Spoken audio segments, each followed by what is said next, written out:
ওং নমঃ ভগবতে বাসুদেবায়। শ্রীমদ্ ভগবদ গীতা ষোড়শ অধ্যায় দৈবাসুর সম্পদ বিভাগ যোগ। হরে কৃষ্ণ। আজ আমরা 5 নম্বর শ্লোকটি শুনব। দৈবী সম্পদ বিমক্ষায় নিবন্ধায় আসুরি মতা মাসু চ সম্পদম দৈবীম অভিজাতঃ আসি পাণ্ডব।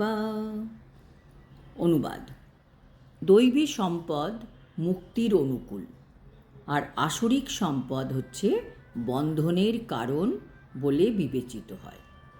হে পাণ্ডব, তুমি শোক করো না, কেননা তুমি দৈবী সম্পদ সহযোগে জন্মগ্রহণ করেছ। তাৎপর্য: ভগবান কৃষ্ণ প্রথম 3টি শ্লোকে খুব সুন্দর করে 26টি দৈবী গুণের সম্বন্ধে বর্ণনা করেছেন এবং 4 নম্বর শ্লোকে ভগবান 6টি আসরিক গুণের কথা বলেছেন। এখন অর্জুন যখন এইসব আসরিক গুণগুলির সম্বন্ধে শুনলেন, তখন তিনি ভাবতে লাগলেন, আমাকে তো এখন যুদ্ধ করতে হবে, তবে কি আমার মধ্যেও এই আসরিক গুণগুলি আছে, যার দ্বারা আমি যুদ্ধে নিজের হাতে আমার আত্মীয় স্বজনদের বধ করব? কৃষ্ণ হচ্ছেন পরমাত্মা, তিনি সকলের মনের কথা জানতে পারেন। তাই তিনি অর্জুনকে কি বললেন তাই আমরা জানতে পারব এই শ্লোক নাম্বার 5 থেকে। যখন অর্জুনের মনে এই রকম দ্বিধা চলছিল, তখন ভগবান বুঝতে পেরে বললেন যে তোমার কোনো চিন্তা নেই, কারণ তুমি আসরিক গুণে জন্মাওনি। গর্ভাধান, সংস্কার ইত্যাদি অনুষ্ঠানগুলির যথেষ্ট গুরুত্ব রয়েছে।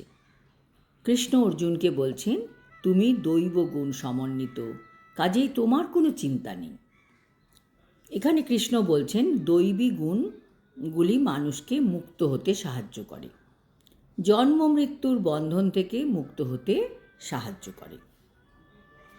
যাদের মধ্যে আসরিক গুণ রয়েছে সেই সব ব্যক্তি নরকের দিকে ধাবিত হয়।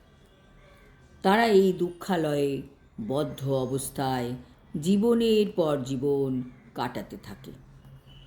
কৃষ্ণ বিশেষ করে অর্জুনকে বলছেন, মা সূচক, শোক করো না, তুমি আসরিক গুণে জন্মগ্রহণ করনি।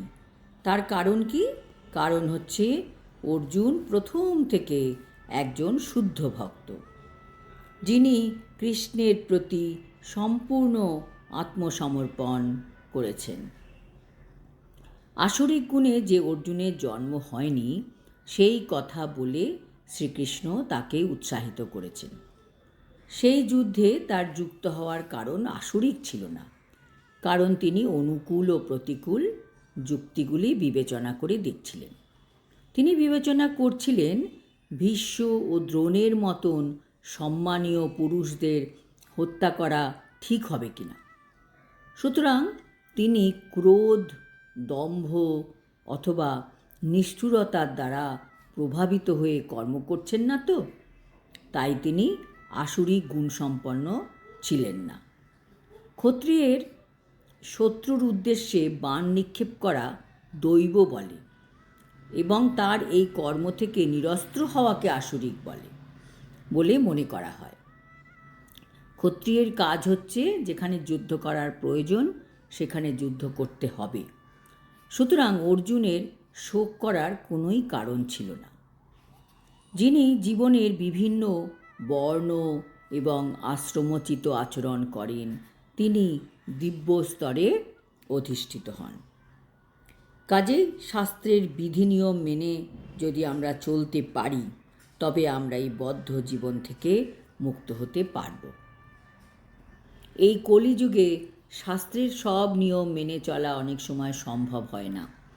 তাই মহামন্ত্র জপ, ভগবদ্গীতা, ভাগবতম অধ্যয়ন এবং শাস্ত্রকথা শ্রবণ করার মাধ্যমে আমরা নিজেদের শুদ্ধ করতে পারি। আমাদের মধ্যে আসরিক গুণ থাকলেও ভক্তিযোগ অভ্যাসের মাধ্যমে তা ধীরে ধীরে দূর হয়ে ভক্তে এবং শুদ্ধ ভক্তে পরিবর্তিত হতে পারব। আজ এই পর্যন্ত। আগামী শ্লোকে ভগবান বলবেন আসুরিক প্রকৃতির মানুষের জীবনযাত্রা এবং আচরণ কেমনভাবে চলতে থাকে তার সম্বন্ধে। হরি ওম তৎসৎ। হরে কৃষ্ণ।